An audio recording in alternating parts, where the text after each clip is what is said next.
et j'ai vu des gens défiler autour de ce bâtiment. Des combats éclatés, des détonations résonnaient et des individus perdirent la vie. Finalement, l'armée investit le bâtiment et abat tous ceux qui se trouvent à l'intérieur. Ensuite, les combats se sont apaisés. Mais ce qui m'a marqué, ce qui m'a atteint au plus profond de moi, c'est lorsque cet immeuble est détruit ou que tout le monde à l'intérieur est tué. J'ai vu une créature comme un démon s'envoler de cet immeuble.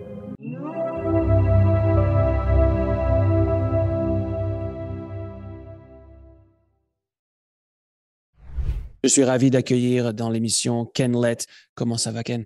Je me porte très bien, merci beaucoup. Merci beaucoup d'être venu à l'émission. Vous avez un parcours très intéressant, une histoire à raconter. Je suis ici pour aider à la partager avec le public. Donc, vous avez vécu une expérience de mort imminente à l'âge de 8 ans, mais on dirait que vous avez eu des expériences intéressantes, même depuis le ventre de votre mère. Alors, pouvez-vous nous parler un peu de ces expériences avant que nous abordions ce sujet? Vos expériences de mort imminente dès le ventre maternel? D'accord. Vous évoquez mes premiers souvenirs, en remontant, c'est entendu. Eh bien, si vous le voulez, dans un ordre progressif. Je crois que j'ai vécu une vie antérieure avant celle-ci. Je crois avoir vécu dans le Nord-France. Je me souviens d'aller à la rivière où des travaux étaient en cours et je crois que nous récoltions une sorte de roseau ou quelque chose du genre le long de la rivière. Et ces roseaux servaient pour les habitations, pour couvrir un toit, ce genre de choses.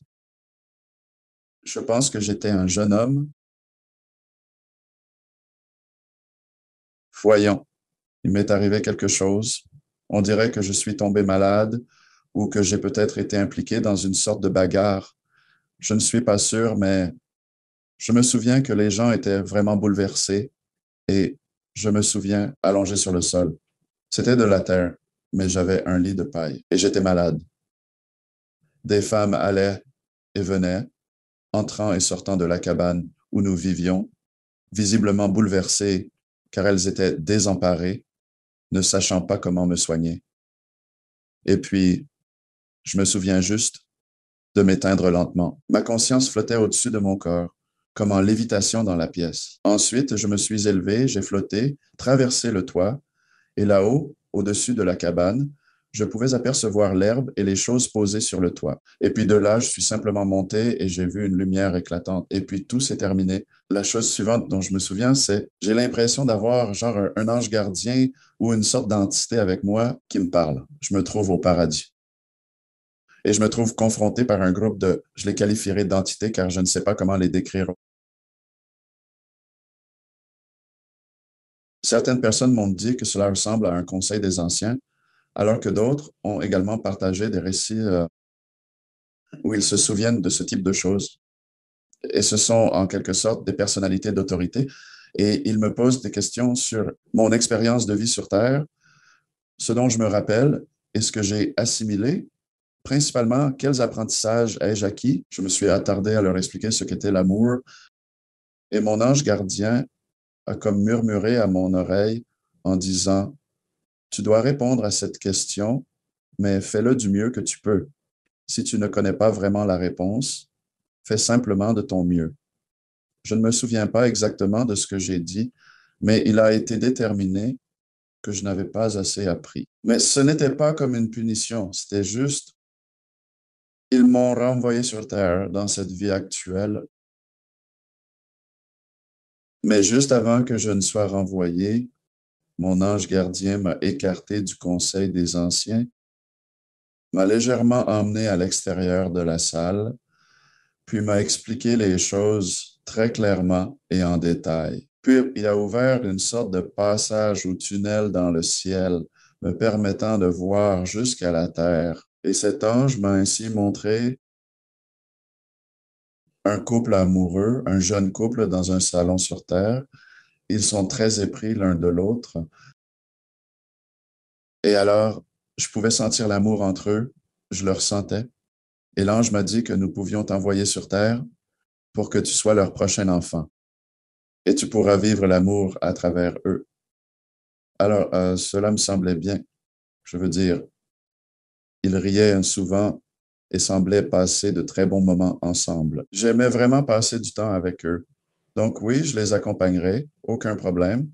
Donc j'étais bien installé. Et ensuite, le souvenir suivant est ma naissance.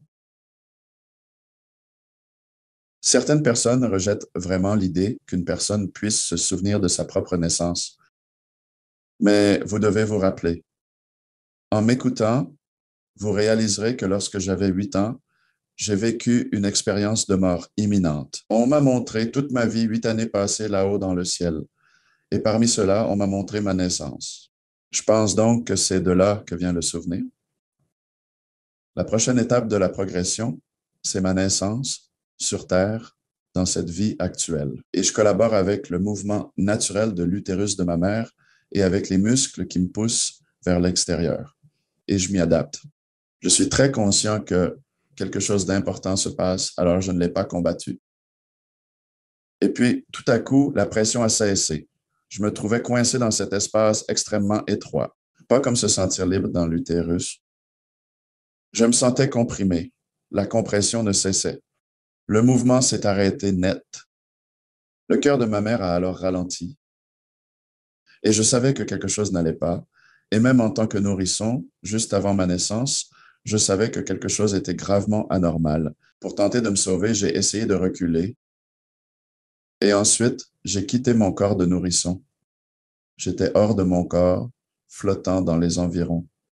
Je me suis transformé en une sphère de lumière éclatante. J'ai été accueilli par une autre sphère lumineuse et j'ai compris que c'était une fille. Je ne savais pas du tout qui c'était. Je savais juste que c'était une fille. Et cette fille a alors dit, « Allez, viens avec moi. » Elle était plus âgée et elle m'a pris par la main. Ensuite, on a commencé à voler ensemble et c'était amusant. Mais au final, on m'a parlé et ensuite une troisième entité est apparue. Un autre orbe s'est approché de nous, s'est approché de moi et a prononcé « Tu dois naître. Tu dois retourner dans ton corps. » Puis, ils m'ont renvoyé dans mon corps, à l'intérieur du ventre de ma mère. Ce que j'ai découvert plus tard dans la vie, c'est que ma mère avait reçu une surdose de gaz hilarant pendant mon accouchement. Notre docteur était véritablement âgé et ma naissance remonte à l'année 1955. Et en réalité, l'hôpital du comté n'était qu'une maison. La raison pour laquelle je savais tout, c'est que ma mère ne m'en a jamais vraiment parlé avant que je sois bien plus âgé. Et un soir, nous sommes allés nous promener dans la ville natale de ma mère. Et nous nous sommes arrêtés devant cette vieille maison. Et elle me dit, « Tu ne sais peut-être pas cela, mais tu es né dans cette pièce là-haut, juste là où se trouve cette fenêtre. C'est là que tu es venu au monde. » Et c'est précisément à ce moment-là qu'elle m'a révélé que cet endroit était en fait l'hôpital du comté. Et ensuite, elle m'a confié que le médecin était très âgé. Il a commis une erreur. Il adorait aller à la chasse. Et il savait que mon père était chasseur. Et mon père était juste à côté, dans la pièce d'à côté, qui attendait.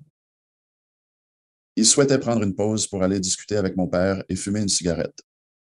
Il a donc posé le masque à gaz à côté du visage de ma mère sur la table et il l'a mis en marche, mais il ne le lui a pas mis directement. Il a délicatement posé à côté d'elle et il lui a dit « Je vais sortir fumer une cigarette avec votre mari. Alors, quand vous ressentez beaucoup de douleur, tournez-vous vers le gaz et respirez profondément, puis éloignez-vous un peu et tout ira bien. » Alors, il prend une longue pause avec mon père quand il revient. Le masque est posé sur le visage de ma mère, qui est inconsciente. Elle reçoit une dose forte et constante, je crois que c'est du protoxyde d'azote, communément appelé gaz hilarant. Elle a failli perdre la vie. Il a fallu la réanimer. C'est pourquoi, quand j'étais bébé, je me souviens que son cœur a presque arrêté de battre. C'est ainsi que tu as commencé ce voyage? Ouais, avec cette vie, c'est ainsi que tout a commencé. Et c'est bien plus tard dans ma vie que j'ai découvert cela, alors que je parlais avec ma mère, qui était sur son lit de mort. C'était, excusez-moi, en l'année 2012. Il est devenu évident qu'elle portait un fardeau immense de culpabilité à cause de tout cela. Ne l'a jamais vraiment avoué, mais plus tard, elle m'a confié qu'elle avait constamment l'impression que je me comportais d'une manière qui semblait un peu stupide ou légèrement retardée. et elle croyait que c'était à cause d'elle et des invités qui se moquaient en riant. Maintenant, imaginez un homme adulte qui voit sa mère mourir. Et tout à coup, vous découvrez que votre mère a toujours pensé que vous étiez un peu à côté de la plaque. C'est un peu déconcertant. Je te remercie, maman. Au revoir, maman. Merci beaucoup, je l'apprécie vraiment. Mais à ce moment-là, toutes les pièces du puzzle s'emboîtaient parfaitement parce que cela expliquait toutes ces fois où, quand elle me protégeait, me disait de me taire ou m'éloignait des groupes de personnes.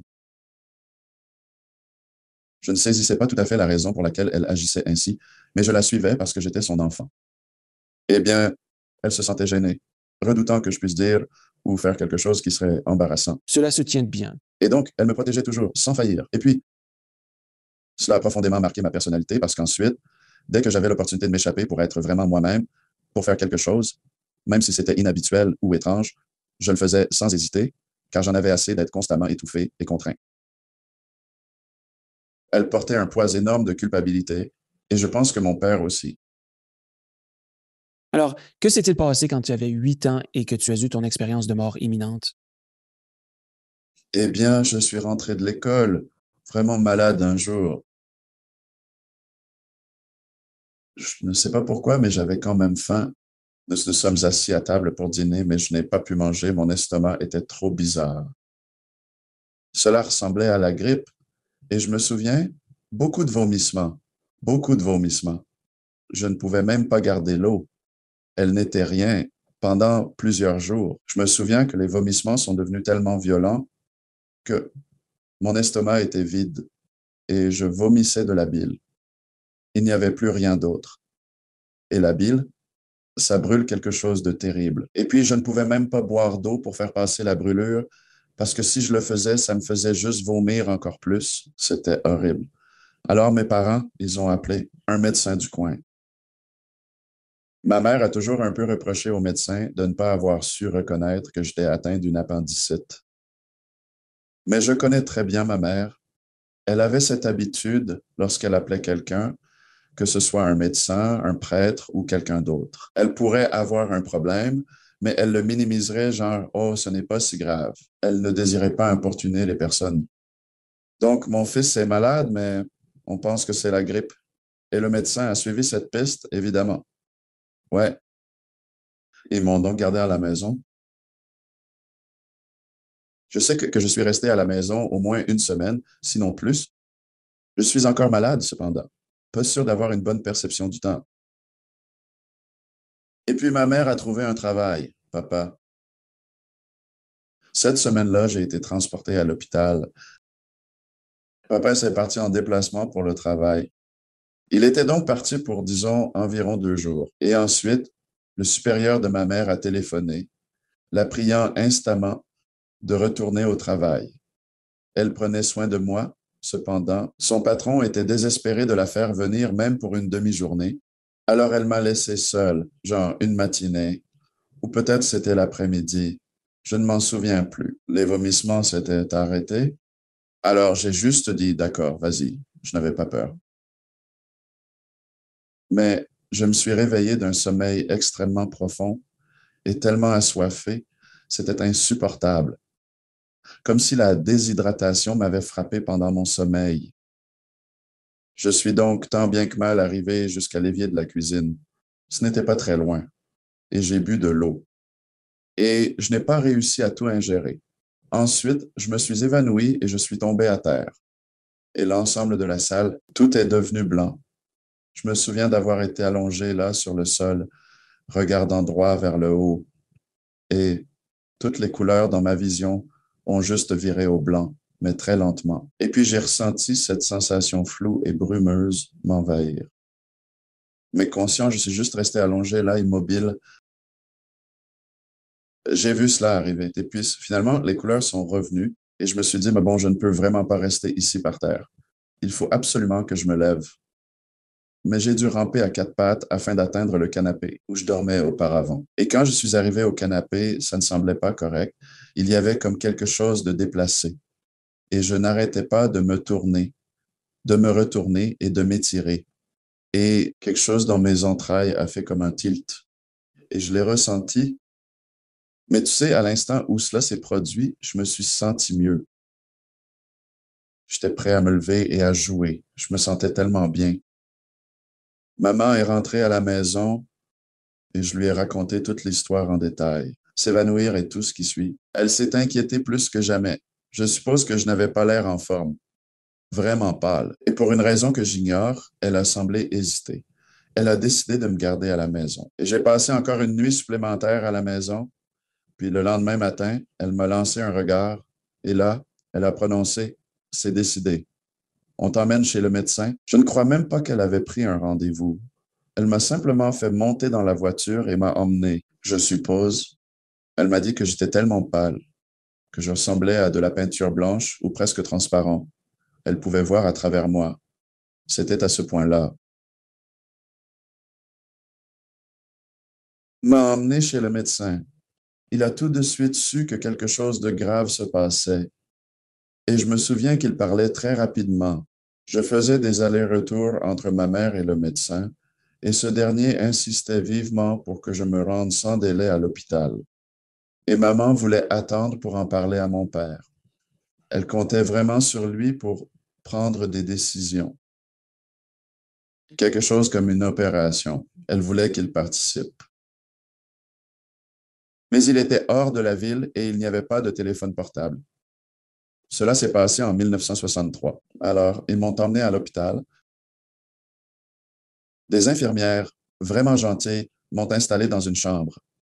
Et je me souviens qu'elles ont commencé à me raser le ventre avec de la mousse à raser et un rasoir pour homme, ce que je trouvais vraiment bizarre parce qu'à 8 ans, je n'avais pas de poils sur la poitrine. Mais elles m'ont fait comprendre qu'il y a un fin duvet présent sur la peau, ce qui rend nécessaire de l'enlever. Et c'est alors que j'ai compris, quelqu'un a dit quelque chose du genre, c'est ainsi qu'on se prépare à une opération. Ils vont inciser. Alors j'ai réalisé quelque chose de vraiment sérieux allait se passer ici. Et j'ai commencé à avoir peur. Ma mère allait et venait constamment. À l'hôpital, elle allait à l'accueil, puis revenait dans la chambre pour voir comment j'allais. Retour à l'accueil, essayant de téléphoner à mon père. D'une manière ou d'une autre, ce qui importait, c'était que mon père était en déplacement avec son patron. Elle savait dans quelle ville il devait se rendre, et je pense qu'elle connaissait le motel où ils avaient prévu de s'arrêter. Elle était déterminée à le contacter au plus vite. Ainsi, en travaillant avec une standardiste, cette dernière lui demanda si elle savait où il pourrait s'arrêter pour un café, où elle pourrait alors laisser un message. Et c'est ce qu'elle a fini par faire. Et c'est ainsi qu'elle a finalement réussi à joindre mon père. Un message a donc été laissé dans un café pour moi. Alors papa est rentré aussi rapidement qu'il pouvait. Mais avait-il déjà commencé ton opération? Était-elle en cours à ce moment ou attendait-il l'arrivée de ton père? Non, ils ne l'ont pas attendu car ils ne pouvaient vraiment pas. D'accord, tu étais donc en opération. C'est alors que l'expérience de mort imminente est survenue pendant la chirurgie. Donc, qu'est-ce qui s'est passé exactement quand tu commences-tu à changer d'avis? Eh bien, la première chose marquante fut quand ils m'ont attaché sur la table d'opération. Cela m'a effrayé, j'étais tellement serré. Dans ce petit hôpital en 63, ils n'avaient pas d'injection pour endormir les gens, alors ils m'ont utilisé de l'éther. L'éther est désagréable pour s'endormir. Alors ça m'a vraiment donné le vertige. J'avais l'impression que mon corps restait immobile et que ma tête se détachait et se mettait à tourner autour de mon corps comme une planète. Je me souviens de cette rotation et juste. Et après cela, j'étais dans une obscurité totale, ignorant combien de temps j'y suis resté, mais je me suis soudain rendu compte que je pouvais encore penser et que j'étais toujours moi. Je n'étais plus dans mon corps. Je ne savais pas où j'étais. C'était comme si quelqu'un m'avait enfermé dans un placard sombre et c'était silencieux. C'est confortable. Je ne ressentais aucune douleur. Mais la curiosité m'a pris et j'ai continué à regarder autour de moi, genre, c'est quoi cet endroit? Et pourquoi je n'entends rien? Pourquoi je ne vois rien? Plus je luttais contre ces pensées, plus les souvenirs affluaient en moi. Et au final, j'ai commencé à percevoir des sons, des murmures. Et puis j'ai vraiment commencé à voir des choses. Et l'une des premières choses que j'ai vues était des esprits s'élevant. D'une façon ou d'une autre, je sais qu'ils montaient au-dessus de la terre. Et c'était des gens partant se promener sur Terre. Et j'ai observé à peu près 4 ou 5 individus distincts à des instants séparés s'élever puis défiler devant moi. Ils se sont détachés de leurs enveloppes corporelles. Ils semblaient être mes aïeux, arborant des chevelures grisonnantes. Ils avaient l'air âgés. Ils étaient très heureux. Ils souriaient parce qu'ils avaient quitté leur corps. Ils ne devaient probablement pas se sentir très bien lorsqu'ils sont morts. Et puis, ils ont continué à monter, toujours souriants et emplis de bonheur. Et vroom, soudain, ils sont partis. Et je me souvenais, me demandant où ils avaient bien pu aller. Mes yeux fonctionnaient assez bien pour voir ça. Mais au final, j'ai commencé à prendre conscience que je n'étais pas seul. Et j'ai commencé à apercevoir comme des pères dieux au loin. Et c'était comme s'ils étaient derrière une barrière. Et c'était plus noir que l'endroit où je me trouvais. J'ai senti qu'ils étaient plus profondément dans l'obscurité que moi. Je me suis soudain rendu compte qu'ils pouvaient comprendre mes pensées. Quand on est sous forme spirituelle, nos pensées ne sont pas privées, n'est-ce pas? Vous pouvez percevoir leurs pensées et eux, en retour, peuvent percevoir les vôtres. Eh bien, être un petit enfant et avoir peur. De toute façon, avant de sombrer, je ne savais pas où j'étais. J'ai laissé place à la peur. Et pour moi, ces pères dieux ressemblaient à des yeux qui se cachent dans une forêt profonde comme des animaux. Alors, ils ont commencé à se rapprocher de plus en plus, et là, j'ai eu vraiment peur. Quand ils ont réalisé que j'avais peur, ils ont attaqué. Et ils étaient capables de voler, mais pas moi. La raison pour laquelle je ne pouvais voler est que j'avais un cordon sortant de mon ventre spirituel, un cordon qui descendait jusqu'à mon corps sur la table d'opération. Je l'ai suivi, je l'ai tracé, j'ai regardé en bas, je pouvais voir mon corps sur la table d'opération et j'avais ce cordon argenté qui me retenait là. Et c'est pour cela que je ne suis pas monté. Comme ces esprits qui mouraient sur la planète, sur la Terre, ils me retenaient là, dans cette obscurité. C'est des esprits qui me suivaient, ils étaient en colère, amers et remplis de haine. Ils me haïssaient vraiment et ils avaient l'intention de me tuer. Alors ils sont venus pour moi, ils ont attaqué. Ils savaient que j'étais piégé et que je ne pouvais pas partir. Et ils adoraient ça. Plus la peur m'envahissait, plus leur bonheur semblait s'intensifier. Ils continuaient sans cesse à rire. Et ils me frappaient comme dans un plaquage au corps, et je restais suspendu par cette corde. Je tournais simplement sur moi-même, ce qui n'arrangeait rien. Ils me donnaient une sacrée raclée. Je devais donc être juste à l'entrée de l'enfer. C'est là que j'étais. Ces esprits, en vérité, ressemblaient beaucoup à des enfants.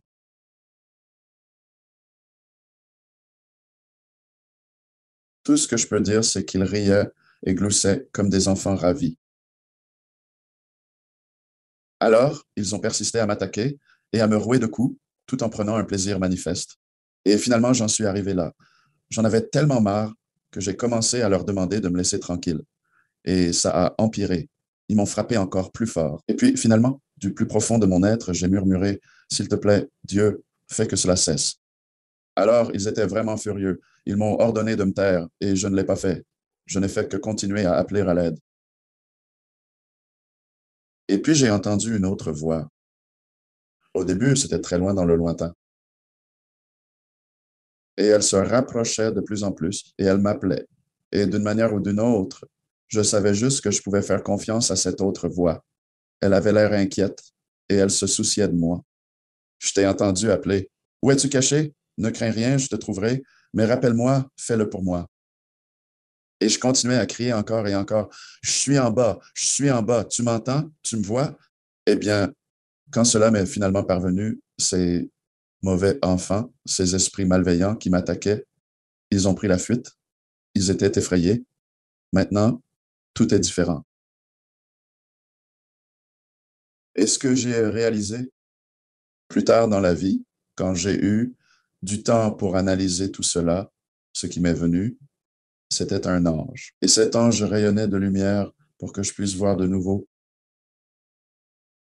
Et ces choses qui m'ont attaqué ne pouvaient pas supporter cette lumière. C'était comme si cela les brûlait. Alors, quand cet ange s'est approché, ces esprits se sont juste envolés. Ils ont dû se cacher à nouveau dans les profondeurs. Ainsi, cet ange a réalisé que j'étais extrêmement effrayé. Il est donc venu spécialement pour me sauver. Il n'avait pas d'ailes, mais réussissait à planer quand même.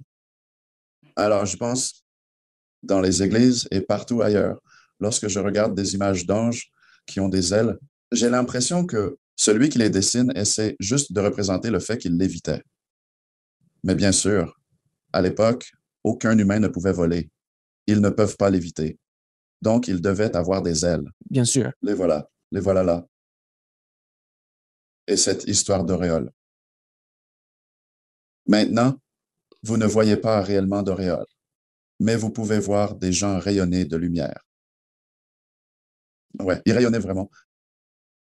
Un homme très sympathique, très agréable à regarder.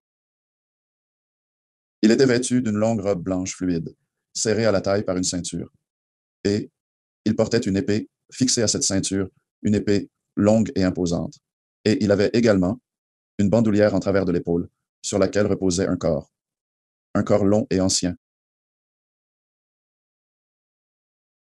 C'est vous ou Michel? San Michel. Gabriel ou Michel? Alors, nous avons parlé, il m'a questionné. Vous avez appelé Dieu? Je pense lui avoir demandé pourquoi il était là. Eh bien, vous avez appelé Dieu, non? A-t-il répondu. Je me suis expliqué, gêné, oui, mais à 8 ans, ma notion de Dieu était assez floue. Donc, vous aviez encore l'esprit d'un enfant de 8 ans à ce moment-là. Vous n'étiez pas encore pleinement... Vous possédiez toujours l'innocence et la conscience propre à un enfant de 8 ans. Oui, et cette conscience m'a suivi pendant toute mon expérience de mort imminente. Je l'ai expérimenté quand j'avais 8 ans. C'est ainsi. Lorsque je me remémore tout ce que j'ai vécu, je partage avec vous le souvenir d'un enfant de 8 ans, Compris? mais je me souviens effectivement de pas mal de détails. Alors, je parle à cet ange et il évoque Dieu, et j'ai répondu oui, j'ai effectivement appelé Dieu. Il m'a alors demandé si je savais réellement qui était Dieu. Au cours de cette conversation, j'ai mentionné que j'allais à l'église avec ma famille, à l'école du dimanche. Et puis, il a développé cette capacité à sonder ma vie et à en extraire les détails de mon passé. Toutes mes expériences passées, et donc il les a extraites, cherchant des preuves que j'étais allé à l'église. Et il les a trouvées, et c'est à ce moment précis qu'il a trouvé, alors que je chantais avec un groupe d'autres enfants à l'avant de l'église. J'étais vraiment petit, et nous chantions ensemble Jésus m'aime. Et c'était un moment amusant parce que je me trompais et je ne le chantais pas correctement. Et j'étais à côté d'un petit qui était avec moi à l'école primaire. Il ne pouvait tout simplement pas tolérer que je ne chante pas les paroles correctement. Alors, devant tout le monde, il m'a interrompu pour me donner les bonnes paroles. Non, voici ce que tu as chanté, me corrigeait-il. Et l'assemblée entière riait. Oh, les anciens, cela les a réellement beaucoup amusés. Mais en réalité, l'ange a aussi plutôt bien apprécié cela. Il a aimé ça, il a trouvé ça plutôt pas mal. Mais finalement, on est redevenu sérieux. Et il m'a informé qu'il serait contraint de me quitter. Et puis, j'ai ressenti la peur m'envahir à nouveau. Et il a déclaré, bon, je ne peux pas simplement te laisser comme ça. Je vais devoir te protéger. Alors, il a sorti son épée. Et à lui, trancha ma corde, et il m'a mis sur une bulle qui paraissait en plastique. Elle ressemblait à du plastique, grinçait un peu, mais était vaste. Assez pour m'y rouler. Surprenamment confortable. Il m'a alors assuré que cette bulle m'emmènerait là-haut, où les autres étaient partis. Mais avant de m'envoyer là-haut, il parlait avec d'autres au-dessus de moi. Il levait les yeux et il y avait comme une lumière jaune, une lueur là-haut, et il parlait en direction de cette lumière. Et il utilisait une langue que je ne comprenais pas, que je n'avais jamais entendue auparavant. Et ensuite, il m'a donné une réponse. Puis, il n'a pas commencé à me parler un peu. Et à ce moment-là, je lui ai demandé, qu'est-ce qu'ils disent ou bien que fais-tu? Et il m'a dit que ceux qui sont là au sol, quels qu'ils soient, eux, ils sont à la recherche de ta famille là-haut dans le ciel. Il tente de découvrir qui tu es et l'endroit où tu devrais te rendre. À ce moment de ma vie, j'ignorais que j'avais de la famille au ciel. Mon père et ma mère, ils n'avaient jamais abordé ce sujet, perdre quelqu'un, et puis devoir assister à un enterrement et tout ce qui s'ensuit. Alors, je savais ce qu'était le paradis. J'en avais lu, j'en avais entendu parler. Mais bon, cet ange, il dit, eh bien, au revoir, tu es en sécurité. Ne t'inquiète pas, la bulle te protégera. Il m'a envoyé en haut. Je me suis retrouvé flottant au-dessus de la terre et je pouvais voir en bas. Je peux voir. Je savais que c'était la terre. Et je pouvais voir comme des lumières dans les endroits sombres, comme des lampadaires, de grandes villes. Je continuais à monter et soudain, j'ai vu toutes sortes d'étoiles et de galaxies. Et je savais que c'était bien des galaxies parce que nous les avions étudiées à l'école. Et au final, j'ai fini par comprendre que là-haut, dans ma bulle, je n'étais pas seul. J'ai détecté plusieurs canaux qui s'enfonçaient profondément dans la terre. C'était comme des tubes, et à l'intérieur de ces tubes, il y avait des personnes qui, tout comme moi, étaient en train de monter vers le haut. Et là où le tube se terminait, c'était à l'entrée d'un tunnel. Et ce tunnel avait l'aspect d'un tourbillon. Et il était parsemé de lumière vive qui tournoyaient en harmonie avec lui. Il s'est révélé que ces lumières vives que je voyais à l'intérieur du tunnel n'étaient pas des étoiles, c'étaient des personnes, tout comme moi, et nous brillions tous d'une petite lumière intérieure. Nous arrivons donc au tunnel. Le tunnel faisait en quelque sorte office de dispositif de tri. Je ne sais vraiment pas comment mieux le décrire. Les gens spirituels allant à l'église ressentent quelques ressentiments envers ma description mécanique des choses, mais je suis désolé, mes amis, c'est comme ça. Ainsi, le tunnel a fait office de dispositif de tri et ensuite, les personnes qui étaient autour de moi dans ces tubes ont été séparées, déplacées vers d'autres parties du tunnel et je ne les ai plus jamais revues. Et puis, une fois à l'intérieur du tunnel, je me suis retrouvé seul et ça montait et descendait en quelque sorte en courbe d'une certaine manière. Alors, je voyageais avec la sensation de traverser une vaste étendue. Autour de moi, des couleurs éclatantes, vert émeraude, bleu royal, rouge rubis, scintillaient et se succédaient, défilant sans fin devant mes yeux. Puis, au bout du tunnel, j'ai été éjecté de nouveau dans l'immense espace ouvert. C'était vraiment très calme. Il faisait très sombre et il n'y avait pas une âme à l'horizon. C'était juste moi, flottant seul dans cette bulle, et je montais. La bulle continuait de monter, puis elle a rencontré une barrière comme un nuage moelleux, et là, elle s'est arrêtée. Et là, je me suis simplement assis pour un bref moment. Deux bras ont plongé à travers le nuage, m'ont saisi par les épaules, m'ont soulevé, m'ont posé au sol, et là, je me tiens devant un homme que je n'ai jamais rencontré auparavant. Maintenant, en partageant cette histoire avec ma famille des années plus tard, et mon père m'a confié qu'il pensait que cet homme pouvait être son cousin. Et son nom était Eddie, et il a perdu la vie durant la guerre de Corée. Je suis né en 55. Il serait mort aux alentours de 51 ou 52, peut-être 53. Je ne sais pas exactement quand la guerre de Corée a pris fin. Il est donc décédé au cours de la guerre de Corée. Alors, tout cela s'est produit en novembre? Oui, cela aurait eu lieu au début de novembre 63. Il devait donc être mort depuis au moins 10 ans. Alors, bref, il me salue, puis il commence à me poser des questions telles que qui êtes-vous? Et vous savez où vous êtes? Et des choses comme ça. Et je n'en avais aucune idée. J'étais juste stupide. Je ne savais tout simplement pas où j'étais. Je pense qu'il s'attendait à ce que je sache comment j'étais lié à sa famille parce qu'il s'est avéré qu'il faisait partie de la famille de mon père et je ne le savais pas. Alors, il m'a conduit vers d'autres personnes et il m'a dit cela. Je pense qu'il a dit que c'était ma mère et mon père, mais en réalité, je crois que c'était ses grands-parents, car je sais maintenant que lorsque tout cela s'est produit, sa mère et son père étaient encore en vie. Ouais, ça devait probablement être ses grands-parents. Alors j'ai rencontré mes arrière-grands-parents du côté de mon père. D'accord. Les deux familles. Et les deux femmes, spécialement les deux grands-mères, m'ont véritablement accordé une grande quantité d'attention en conversant avec moi et elles n'arrivaient pas à comprendre qui j'étais. C'était presque comme si j'étais arrivé sans prévenir. C'est vraiment étrange, car d'après les récits d'autres personnes ayant frôlé la mort, il semble que leurs proches leur apparaissent et qu'ils en soient informés à l'avance. Mais pour moi, il me semblait que mes proches ne savaient pas réellement qui j'étais. Mon vrai moi était inattendu. Alors, on discutait, on essayait de comprendre qui j'étais vraiment et finalement, on en est arrivé à la question, quel est ton nom? J'ai répondu, je m'appelle Ken. Et ils font, et ton nom de famille? J'ai dit, laissez tomber. Et là, ils se sont arrêtés. Ah, ce nom leur était familier. Et ton père, il s'appelle comment? Ont-ils demandé. Lyle, ai-je répondu.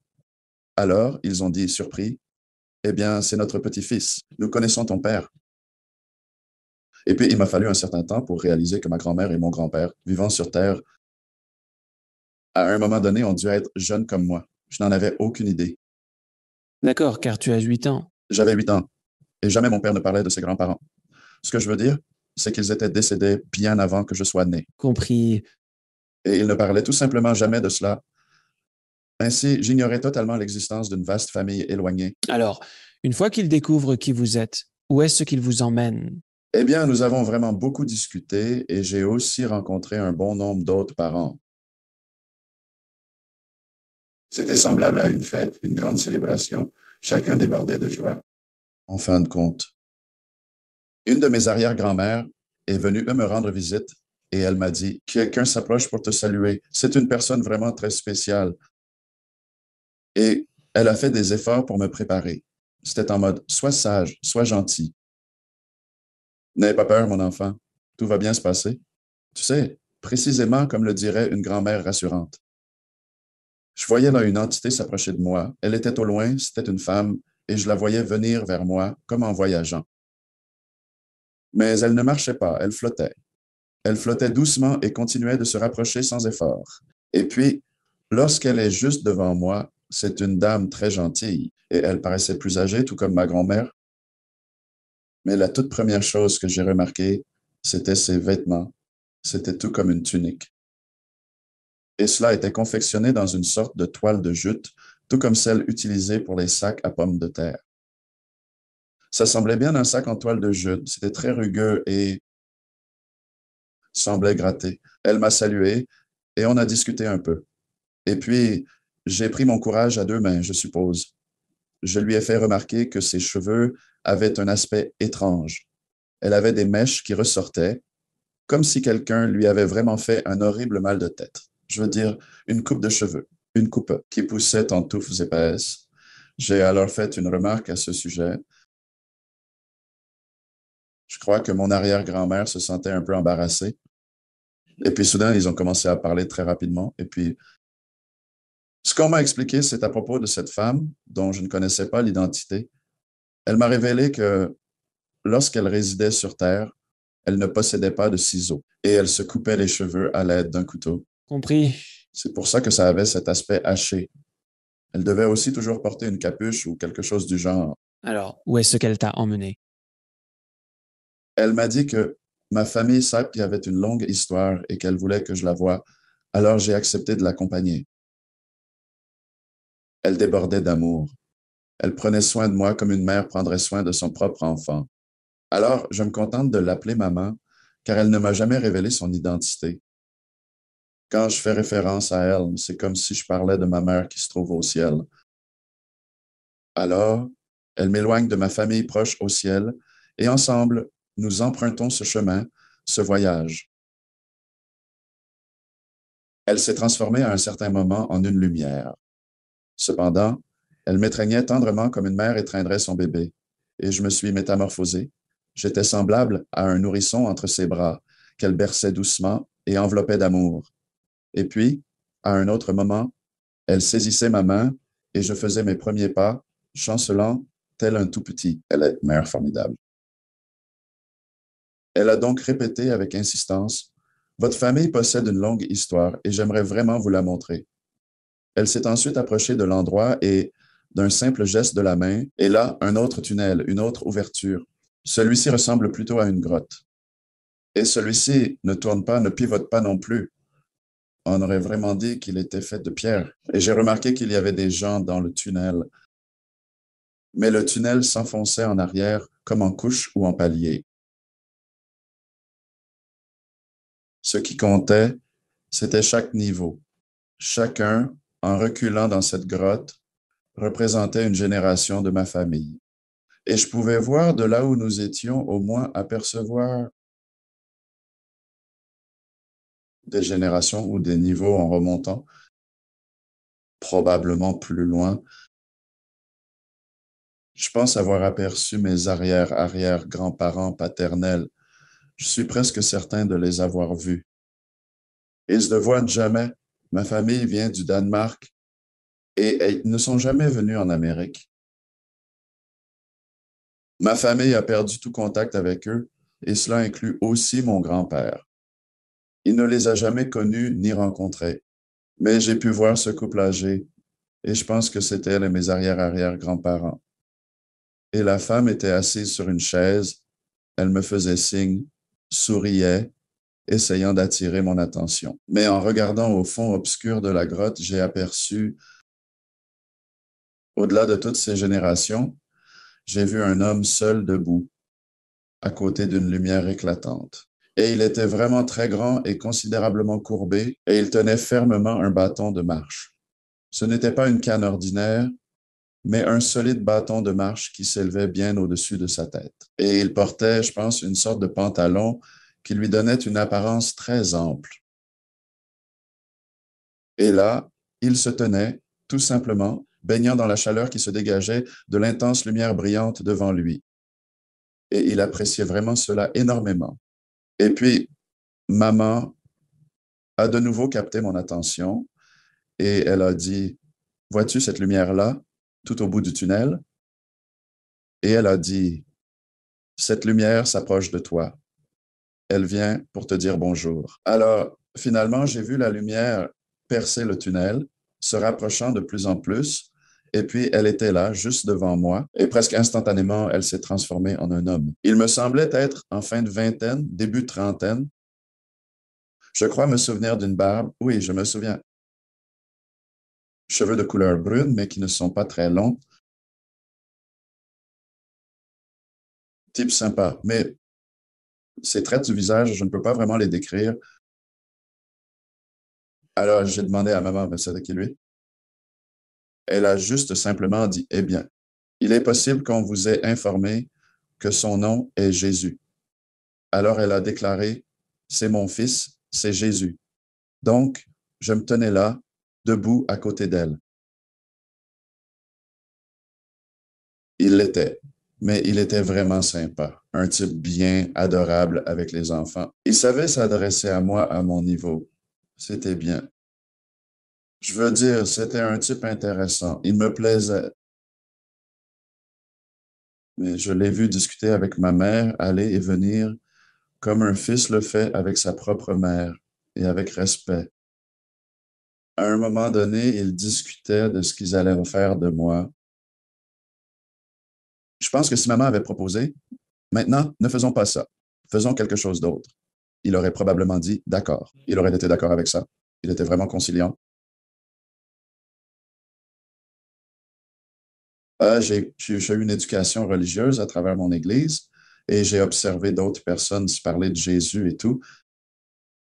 J'aimerais vraiment que les gens ici sur Terre arrêtent tout simplement ces histoires de Jésus est cet être suprême, omnipotent, et si jamais il t'arrive de le rencontrer, tu devrais immédiatement te prosterner et implorer sa miséricorde infinie, car nous ne sommes que d'humbles pécheurs. Non, ce n'était absolument pas comme ça. Je pense que si j'avais agi de cette manière, il aurait ri et aurait dit, relève-toi,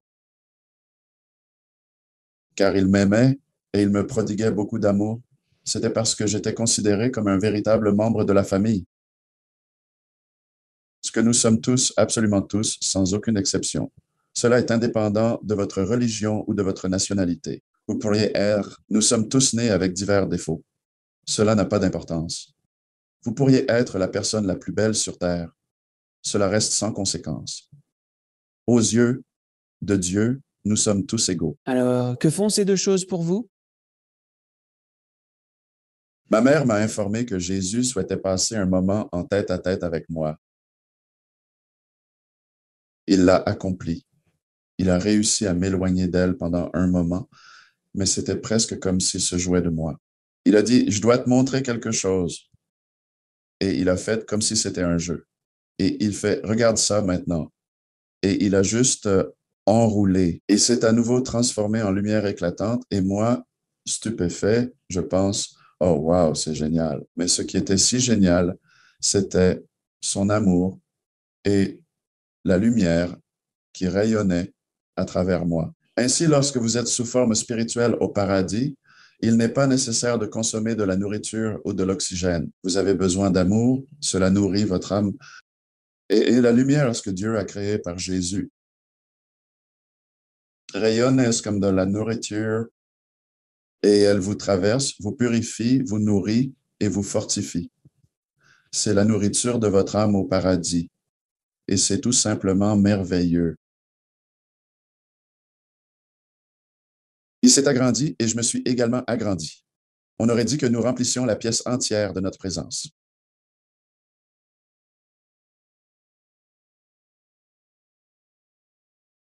C'était plutôt pas mal. Et puis, en fin de compte, il n'a pas explicitement dit qu'il allait le faire, mais il m'a emmené à Dieu,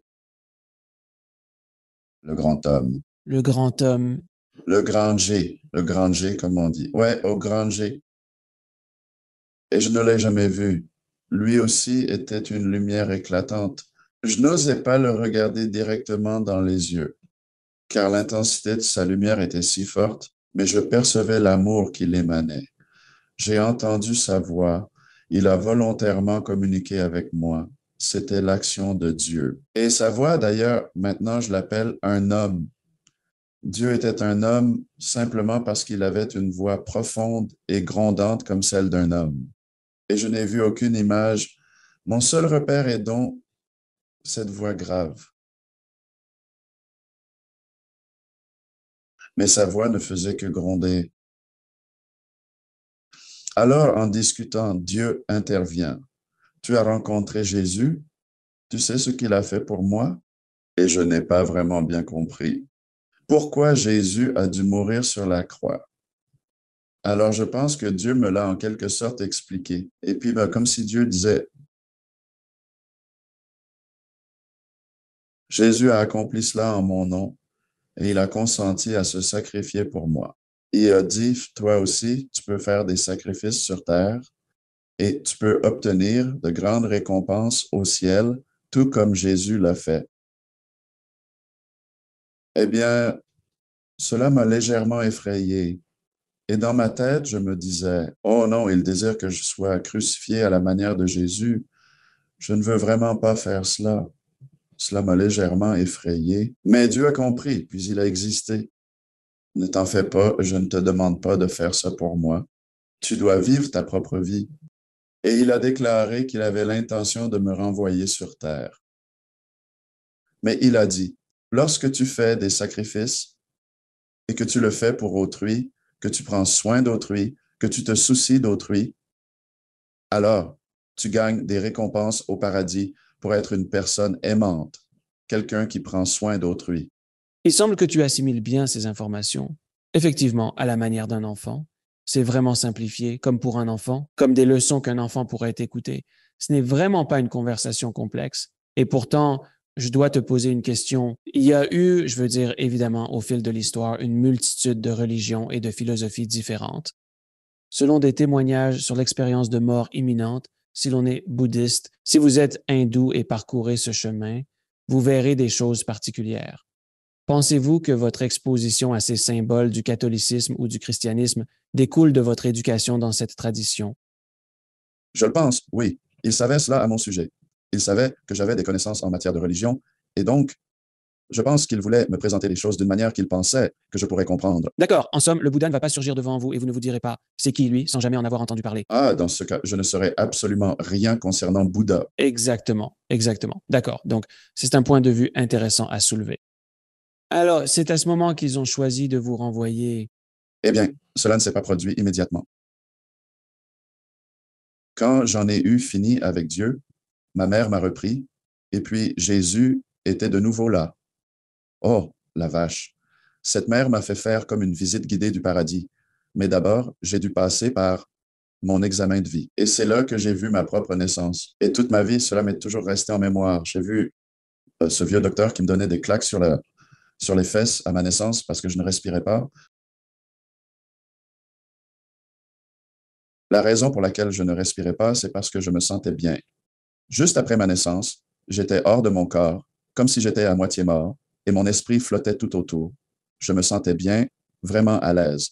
L'idée que mon corps puisse mourir m'importait peu, mais il semblait qu'il continuait de me donner des claques pour me ramener à la réalité, dans mon corps, ou du moins, c'est l'effet que cela produisait. Mais je me souviens de ce vieil homme qui donnait des claques à ce bébé, et je me disais, waouh, c'est un peu brutal. Je me rappelle avoir pensé cela. Vous voyez le bilan de votre vie. J'ai vu le bilan de ma vie. J'ai revu de nombreux événements de mon existence alors que je n'ai que 8 ans, mais j'ai vu des choses vraiment cool. Savoir, jouer avec la famille et tout ça, beaucoup de plaisir. Alors, ma mère m'a pris dans ses bras. Jésus est revenu brièvement, puis il m'a guidé à travers comme une autre barrière. Il m'a dit, tu peux traverser cette barrière tout seul. C'était presque comme une porte. Et il a dit, tu peux passer ici par toi-même. Tu es en sécurité. Tout ira bien. Passe juste par ici et explore un moment. Je crois qu'il tentait simplement de tuer le temps. C'était l'impression que cela laissait transparaître. Des choses sont en cours de mise en place. Il nous faut encore quelques minutes avant de débuter le spectacle. Peut-on les installer ici? C'est un peu l'impression que ça donnait. On aurait dit qu'il me faisait du babysitting tout ce temps. Mon corps est en train d'être opéré là-bas, sur Terre. Et donc, oui, ils m'ont juste permis de continuer. Et c'était comme si rien n'avait changé. Sagesse sans limite, connaissance. Et tout cela flottait dans l'immensité de l'espace. J'ai été exposé à une musique d'une beauté extraordinaire. J'ai observé des équations, des formules mathématiques, comme si elles flottaient dans l'air. Cependant, il n'existe pas d'air là-haut, néanmoins, je pouvais les voir flotter dans le vide spatial. Et j'observais ces équations et je les saisissais. C'était à cet instant précis.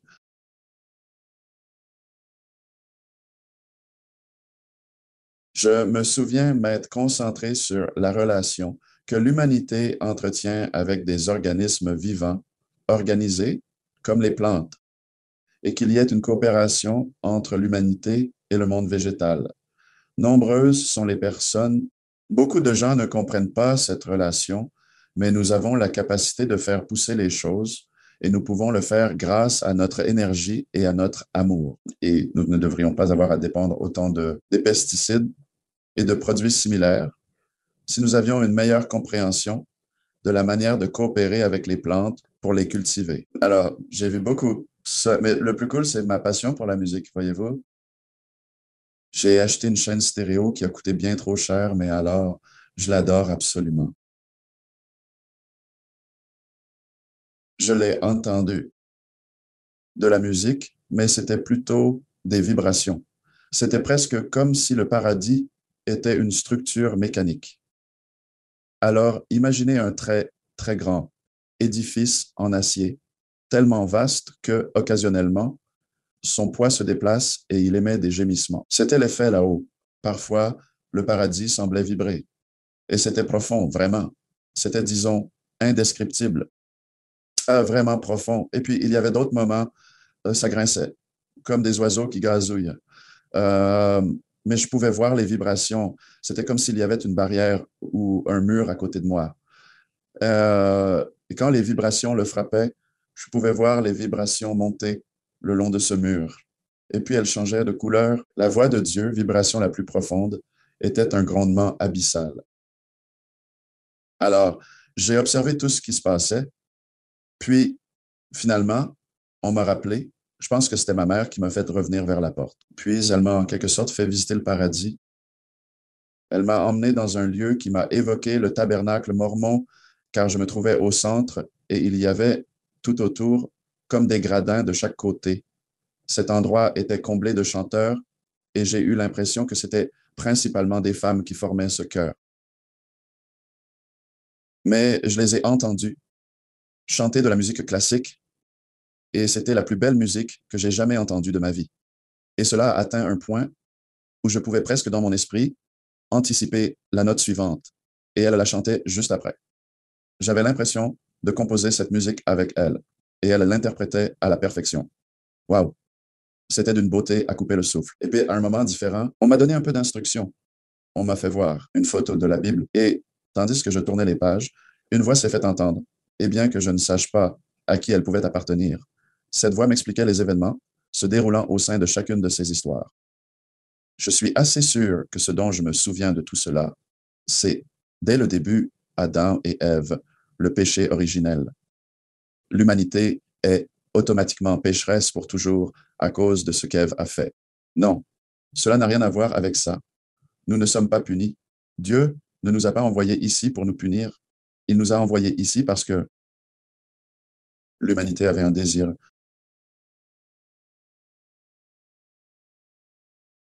Le libre arbitre est de découvrir par nous-mêmes comment acquérir le savoir.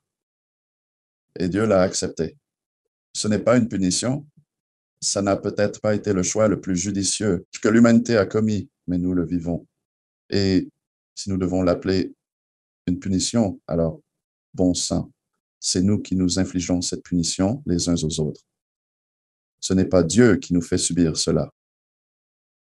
Alors, lorsque nous montons au ciel, la porte est ouverte et nous sommes accueillis comme un enfant perdu qu'ils n'avaient pas vu depuis toujours. Et ils veulent que nous revenions. Ils sont heureux de nous retrouver. Alors, vous avez cette visite guidée et je me souviens que quelque part, dans d'autres interviews que vous avez données, vous parliez d'avoir eu accès à ce qui se passait dans l'histoire, vous pouviez voir certains événements historiques et vous aviez également un aperçu de ce qui allait se passer dans le futur. Si vous souhaitez en discuter davantage, Oui, j'aimerais beaucoup. Ça me plairait. d'accord, parce que beaucoup de cela se passe en ce moment. Alors, finalement, maman m'a emmené dans un endroit. Ça ressemblait à une pièce, mais c'était très grand. Et dans cette salle, j'ai observé des entités debout tout autour, comme intégrées à une sorte de machine. Mais c'était un modèle de la Terre et il était très grand. Et cette Terre était genre sur un piédestal et elle tournait exactement comme le ferait la Terre. Et je pouvais en quelque sorte souvenir, en dessous, une partie du socle était comme, il y avait des sortes de commandes, comme des boutons ou quelque chose du genre, et ces entités le conservaient en bon état. Curieux, j'ai demandé, c'est quoi cet objet? On m'a répondu qu'il s'agissait d'une capsule temporelle. Tous les événements historiques vécus par l'humanité sur Terre sont préservés là, mais aussi le fait que je peux voir l'avenir. Au commencement, j'étais curieux à propos du passé et ils m'ont montré quelque chose parce que je n'avais pas précisé exactement ce que je souhaitais voir. Alors, ils m'ont montré une ville très ancienne, pourrait avoir été Rome, ou même remonter à une époque plus ancienne, car je me souviens d'ânes et de charrettes, et, comme une parade à travers la ville, je me suis assez rapidement lassé de cela. Alors, j'ai décidé, eh bien, que je préférerais voir l'avenir. Alors, je me suis approché de ces entités qui le maintenaient, et l'une d'elles était telle une enseignante. Ma mère m'a confié à elle, disant, travaille avec elle, elle t'enseignera tout ce qu'il faut savoir. Et elle l'a fait. Elle parlait comme une enseignante, avec professionnalisme et clarté. Elle captivait, étant concise et pédagogue. Elle me posait des questions ou me donnait des réponses très directes. Une fois qu'elle m'avait expliqué quelque chose, elle s'attendait à ce que je comprenne. Elle s'impatientait un peu avec moi si je ne comprenais pas. Je suis allé la voir et je lui ai dit, voilà, je m'intéresse à l'avenir, mais j'ai demandé, où est ma place dans tout ça? Peux-tu me montrer où se situe mon époque sur Terre? Et elle a répondu, oh oui, je peux te montrer ça. Elle a pointé du doigt l'endroit sur la planète où je suis né, qui est le centre du Nebraska. Elle a indiqué l'endroit du doigt et juste après, elle a prononcé, voilà, c'est là. Immédiatement, une vision s'est ouverte devant mes yeux, semblable à un écran, et je pouvais voir les événements se dérouler sur Terre dans ma propre époque. Et alors, elle l'a dit, si vous retournez sur Terre, voici une partie de ce que vous verrez. C'est ce que vous vivrez dans votre vie. Donc, la toute première chose que j'ai vue, j'étais genre debout sur de l'herbe à côté d'une rue et il y avait une file de voitures qui traversait la ville. Des routes goudronnées, de belles grosses voitures et d'une certaine manière, j'ai compris qu'il s'agissait d'un cortège. Et dans cette voiture se trouvait le président des États-Unis, Kennedy. Puis soudain, un événement survint. Des pleurs éclatèrent, les gens étaient ébranlés et la voiture accéléra brusquement. Je n'ai pas aperçu le sang ni les entrailles. Cependant, je savais que c'était le président et j'étais choqué. Fin de citation. Je me trouvais à l'hôpital. Mon expérience de mort imminente est survenue une semaine avant qu'il ne soit blessé par balle. Oh, la vache. Quand ils m'ont fait revenir sur Terre et que je me suis retrouvé malade à l'hôpital, je n'avais aucun souvenir de ce qui s'était passé. Je me rappelle avoir discuté avec l'entité enseignante. C'était ainsi que j'étais. J'aimais bien Kennedy. J'avais seulement 8 ans, mais je le savais déjà. Mes parents l'appréciaient énormément. JFK, ils l'admiraient beaucoup. Alors j'ai remarqué qu'il était blessé et je me demandais pourquoi Dieu laisserait-il cela arriver? Si tu sais à l'avance que cela va se produire, pourquoi ne peux-tu pas l'empêcher? Pourquoi ne veux-tu pas l'empêcher? Des questions comme ça. On m'a dit en gros qu'ils ne peuvent pas intervenir. Nous ne pouvons pas intervenir, ont-ils dit, et la raison en était que l'humanité fait constamment des choix, hors de leur contrôle. L'humanité fait des choix qui parfois conduisent à des horreurs telles que celle-ci, et elle doit apprendre à lâcher prise. C'est la route que l'humanité a décidé de suivre. Ils doivent lâcher prise. Je n'étais pas vraiment à l'aise avec ça. Explication, mais que pouvais-je faire? J'étais à leur merci. Je ne peux pas vraiment me plaindre. Alors, dès lors, elle ne peut pas vraiment me plaindre. Il n'y a pas de service des réclamations. Qu'est-ce que le service client va faire maintenant? Vous pouvez y aller. C'est exactement ça. Je vais maintenant prendre mon ballon et rentrer chez moi. Ce n'est pas possible. Et ensuite, ils ont fait en sorte d'accélérer le processus. Ensuite, ils m'ont expliqué qu'en réalité, il y aurait des événements majeurs dans ma vie dont je serais le témoin. C'est pour cette raison qu'ils ont choisi de précipiter les choses. On m'a dit que ces événements que vous allez voir ne se produiraient que plus tard dans votre vie, mais j'ai observé qu'ils ont accéléré le processus. Des choses que j'ai vues surgir sur l'écran, et là, wow, j'ai été témoin de guerre. J'ai observé des gens qui défilaient dans les rues. J'ai observé de l'amour ainsi que de belles choses également. Mais tout s'est déroulé si rapidement, et puis soudainement, tout a commencé à ralentir. Et puis j'ai vu une image de le bâtiment de la Cour suprême. Et c'est un bâtiment vraiment unique en raison de sa façade de l'avant et des colonnes situées à l'avant, où la façade est légèrement surélevée. Il m'a été dit que c'est un bâtiment gouvernemental aux États-Unis. Et vers la fin de votre vie, ou peut-être plus tard dans votre existence, certains événements se produiront. Et il y aura des événements spécifiquement liés à ce bâtiment qui seront perturbateurs, qui provoqueront des troubles et de l'agitation dans votre pays. Ils ne m'ont jamais révélé précisément en quoi cela consisterait, mais ils ont indiqué que tout débuterait avec ce bâtiment et les événements qui s'y produisent. Mon histoire a été rendue publique en 2 temps, en 2014 puis en 2015, par le biais d'un groupe appelé Anderf. Je ne sais pas si vous connaissez, mais c'est ma première fois où je me suis exprimé en public. Et cela se passait en 2015. Ils ont statué que le mariage gay était légal. Et ensuite, j'ai observé tout le tumulte qui a été provoqué par les églises évangéliques et les politiciens qui en ont fait toute une affaire. Ensuite, Il y avait ce greffier du comté sur le point d'être emprisonné et il protestait. Oh oui, ils étaient profondément indignés par toute cette situation. J'ai vu ça comme le début de la tourmente. Alors je m'y tiens. Des gens m'ont dit que peut-être c'était à cause de leur décision sur... Non, ça a commencé par le mariage homosexuel, pas l'avortement. C'est ainsi que je l'ai interprété car les choses ont vraiment dégénéré depuis.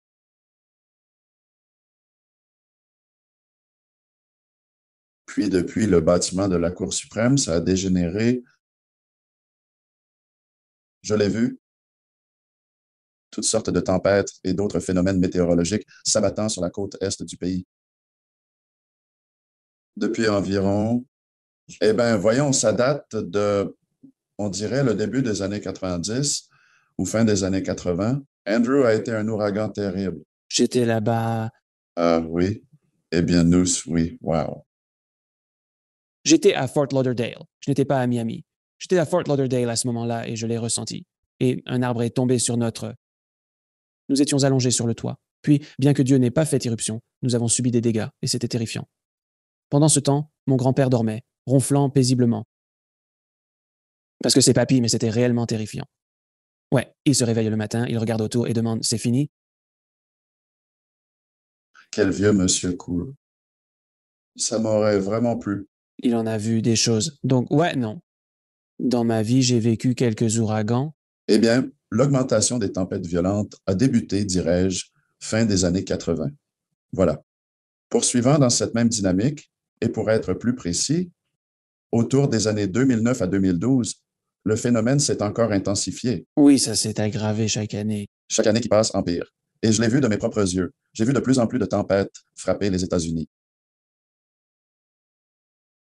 J'ai ensuite vu de nombreux individus, des groupes entiers, mourir, comme dans les villes où des amas de personnes décèdent. Quand je l'ai décrit la première fois, mais il y a longtemps, je pensais que c'était dû à la présence des orages, mais maintenant que la COVID a frappé, avec des groupes de personnes en ville si proches les uns des autres, tous en train de mourir, je me demande si peut-être. Ce n'était pas la COVID, mais je n'avais tout simplement pas compris que c'était la maladie. Puis ça a explosé. Et puis j'ai aperçu Hillary Clinton en campagne pour l'élection présidentielle de 2016. J'ai entendu sa voix. Elle avait une voix de campagne. Dès qu'elle passait à la télé et que je l'entendais, je savais, j'avais déjà vu ça venir. Et je me souviens avoir été quelque peu étonné qu'une femme se présente à la présidence parce qu'en 1963, personne n'aurait jamais envisagé une telle possibilité. Je l'ai demandé à l'entité enseignante, demandé. Quelque chose comme, eh bien, elle a vraiment l'air bien. On m'a dit que cette femme, qui est en campagne pour la présidence, serait là avec un autre président, comme si elle était une personne importante. Et effectivement, Bill était toujours en campagne avec elle, c'est certain. Alors ça devait forcément être Bill. Je me souviens, en parlant à l'entité, je disais, eh bien, elle a l'air plutôt bien. Je ne pense pas qu'elle ferait une mauvaise présidente ou quelque chose comme ça. On m'a dit, ouais, mais il se pourrait qu'elle ne soit pas autorisée à exercer, qu'elle ne gagne pas. Et on m'a expliqué qu'il y avait des lois qui pourraient s'interposer, et c'est tout ce qu'on m'a vraiment dit. Mais ils ne m'ont rien dit de mal à son sujet. Vraiment rien. On aurait dit que si elle avait gagné, ça leur aurait parfaitement convenu. Et si Hillary entend un jour l'une de mes interventions, j'espère qu'elle m'entendra dire que je la considère comme une personne correcte. Ça te va?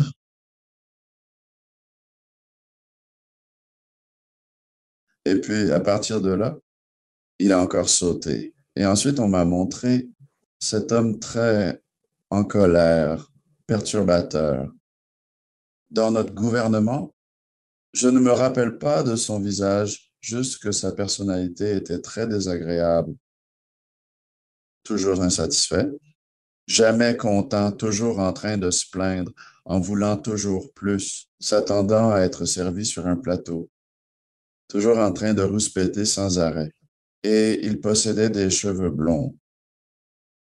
Alors, à cause de cet homme, j'ai observé des manifestations dans les rues et des gens qui se battent et qui se disputent beaucoup de perturbations dans notre pays et je me souviens avoir été vraiment dégoûté par toute cette histoire parce que cet homme en était la cause première.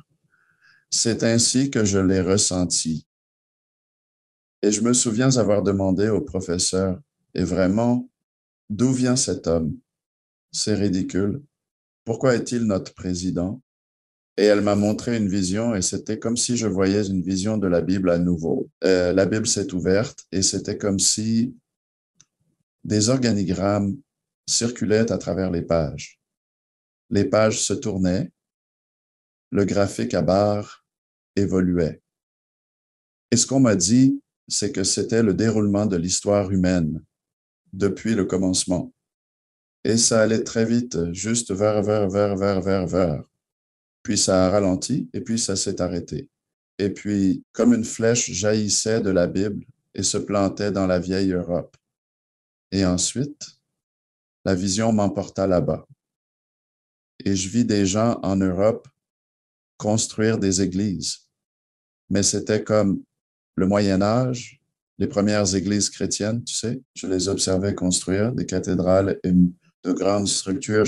Donc, il m'a été dit que ces personnes établiraient leurs propres églises et imposeraient leurs propres règles, leurs croyances, qu'ils emporteraient ces choses avec eux et qu'alors ils partiraient s'installer aux États-Unis. Je les ai réellement observés monter à bord des navires et naviguant vers l'Amérique. Ensuite, une autre flèche s'est élancée, la Bible, et elle s'est retrouvée dans le profond sud des États-Unis, comme autour de la Géorgie.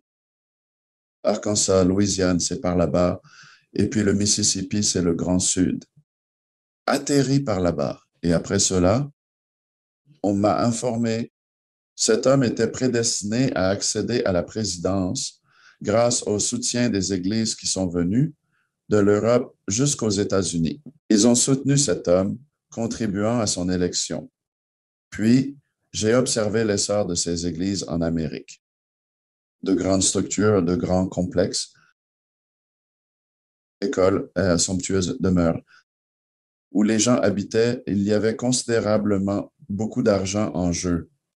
Et je les ai observés être impliqués en politique. Il m'a été dit de manière explicite, éloigne-toi de ces personnes, éloigne-toi de ces églises. Ils sont mauvais et nuisibles, et elles ne te feront aucun bien.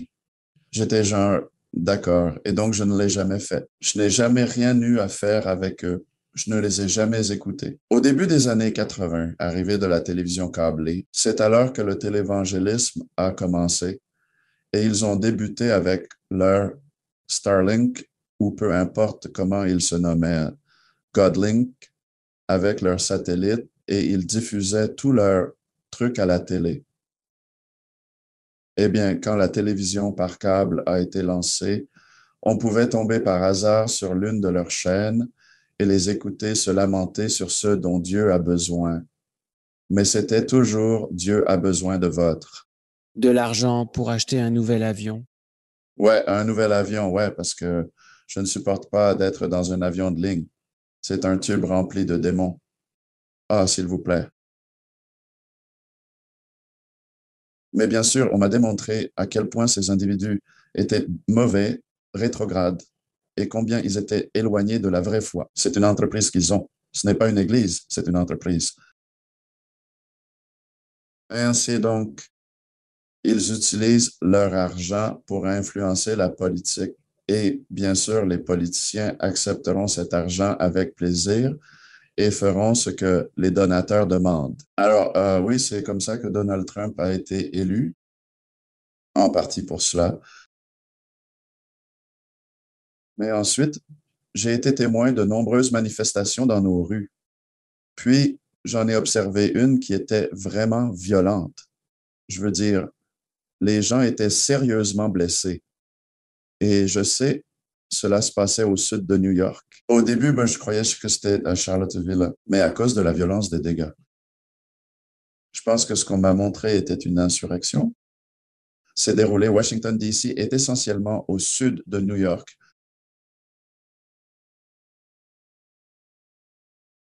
Je l'ai vu, puis je l'ai vu, ce président en colère.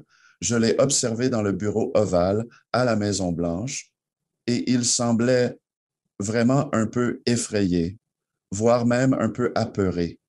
Et il allait et venait, visiblement perturbé, ne sachant pas ce qui allait se passer ensuite. Il manquait vraiment de confiance en lui.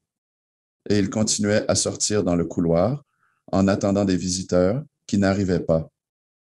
Et finalement, ils sont apparus et il n'a pas apprécié ce qu'ils avaient à lui dire.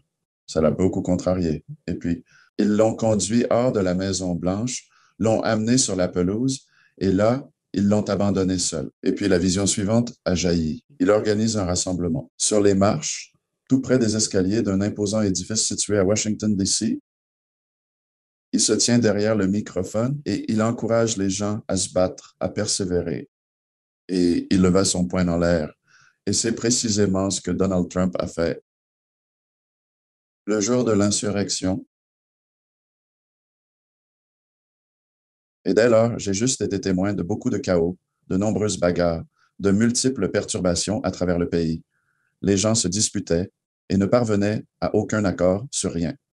J'ai clairement vu cela à un certain moment. Au sein de notre gouvernement, j'ai observé un groupe de personnes en pleine discussion à ce sujet. Et je ne suis pas assez convaincu à présent, maintenant que la commission du 6 janvier a été établie, je ne suis pas si certain, on ne m'a pas présenté ces éléments, mais lorsque j'ai commencé à en discuter, cela a suscité de nombreuses discussions. Accusations de Donald. Mais il y a quelques années, lorsqu'on m'a interviewé, j'ai dit qu'il serait destitué. Et effectivement, il l'a été.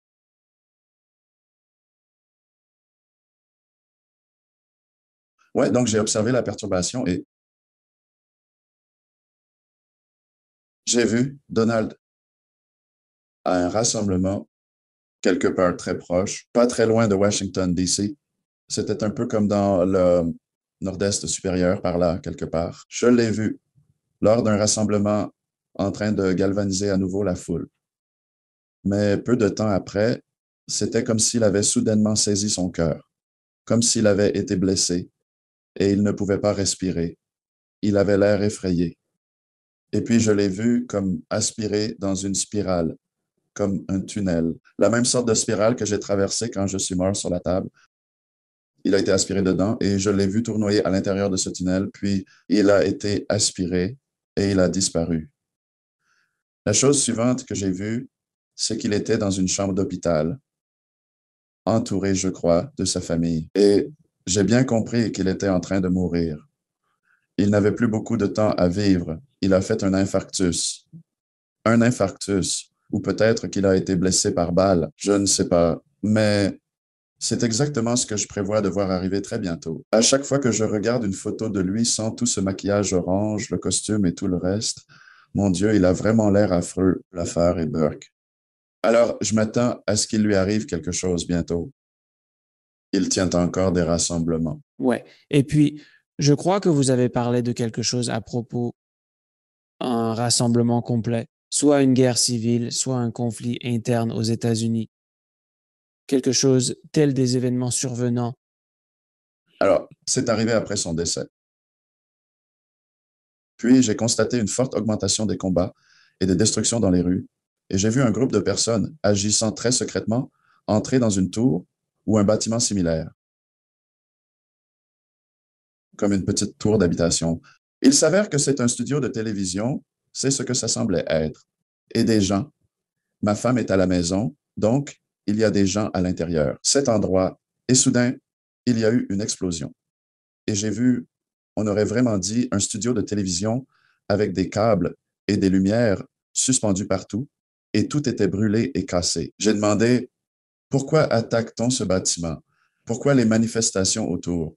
C'était parce qu'ils étaient très en colère. On m'a dit qu'ils agissent sous l'influence de mensonges. On leur diffuse sciemment ces mensonges qu'ils prennent pour vérité. Alors j'ai demandé, c'est quoi cet endroit? Et on m'a expliqué, genre, c'était un lieu où l'on partage des informations. Ça aurait pu être, genre, un studio de télévision ou ça aurait pu être relié à Internet. Alors, cela arrive. Ensuite, il y a une phase durant laquelle se tient, pour ainsi dire, une investigation. Et j'ai observé deux hommes, probablement dans la trentaine peut-être. L'un avait les cheveux foncés, l'autre plus clairs, tous deux liés à l'argent, avec une attitude qui semblait vraiment désinvolte. Ils ont été interrogés en raison de cette explosion. On leur posait des questions sur ce qu'ils savaient à ce propos, qui était impliqué et pourquoi c'est arrivé. Et celui aux cheveux plus foncés a ri de la situation comme si ça lui était égal. Alors, c'est ainsi que ça... À quoi le gouvernement s'attend-il? Mec, cette chemise me donnait vraiment un air junior. Don Junior. Ou ça aurait pu être... Ça aurait pu être ce gamin aux cheveux noirs, Shapiro, parce que je me souviens d'un rire et il était hideux. Et je n'ai jamais entendu Junior rire, mais j'ai entendu Shapiro rire et c'était plutôt mauvais. Alors, ça pourrait être Shapiro, je ne suis pas sûr. Je ne peux pas l'affirmer avec certitude. Shapiro ne me semble pas être un meneur, vraiment pas. Pourtant, quant à John Donne Jr., je ne peux pas non plus le voir en tant que leader. Mais on me les a présentés comme s'ils étaient des leaders, et c'est pour cela qu'ils étaient interrogés par le gouvernement. Et après cela, tout est soudainement devenu absolument fou. J'ai vu des gens être arrachés de leur domicile en pleine nuit, semblables à des descentes, et ensuite arrêtés. J'ai été témoin de violences, de personnes s'entretuant. Cela semblait être les signes avant-coureurs d'une guerre civile. Après cela, j'ai observé une armée se constituer et il semblait qu'elle émergeait de l'Ouest, peut-être même de Californie. Et c'est là qu'a eu lieu sa formation. Et ils ont traversé les États-Unis, mais ils se sont organisés à peu près là où j'habite, genre à travers le Nebraska, car nous sommes juste à l'ouest du Mississippi ici, et le Mississippi était important. Alors ils se sont organisés avant de traverser le Mississippi et ensuite des affrontements juste au-delà. Sang, destruction, des gens qui se battent. Mais en même temps, certaines des choses que j'ai vues ressemblaient presque à un tremblement de terre, parce que j'ai vu des bâtiments trembler et s'effondrer. J'ai vu des inondations se produire. J'ai été témoin d'une grande inondation qui a frappé quelque part aux alentours d'Omaha, entre Omaha et l'Iowa. J'ai vu des gens mourir sur le coup. L'eau est arrivée de nulle part et ils ont été totalement pris au dépourvu.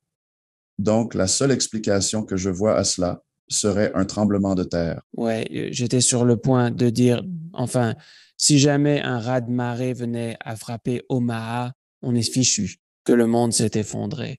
Si un raz-de-marée venait à frapper Omaha, Ouais, donc je pense que ça pourrait être suffisamment énorme pour qu'un des grands lacs puisse se vider, peut-être. un truc dans le genre peut-être. Ouais, un truc du genre. Ou peut-être que la rivière Missouri refoule. C'est de cet endroit que provient l'eau. Compris. Le Missouri est vraiment grand, profond. Donc, ouais, on ne m'a absolument rien montré à ce sujet. Je suppose juste en disant cela. Non, mais ce que j'ai vu, c'était plusieurs esprits de personnes s'échappant de leur corps, hurlant, terrifiés, car ils étaient complètement submergés par l'eau, pris au dépourvu et surpris. Leurs âmes s'échappèrent de leur corps, mourant instantanément sur place. Et ce n'était pas très agréable.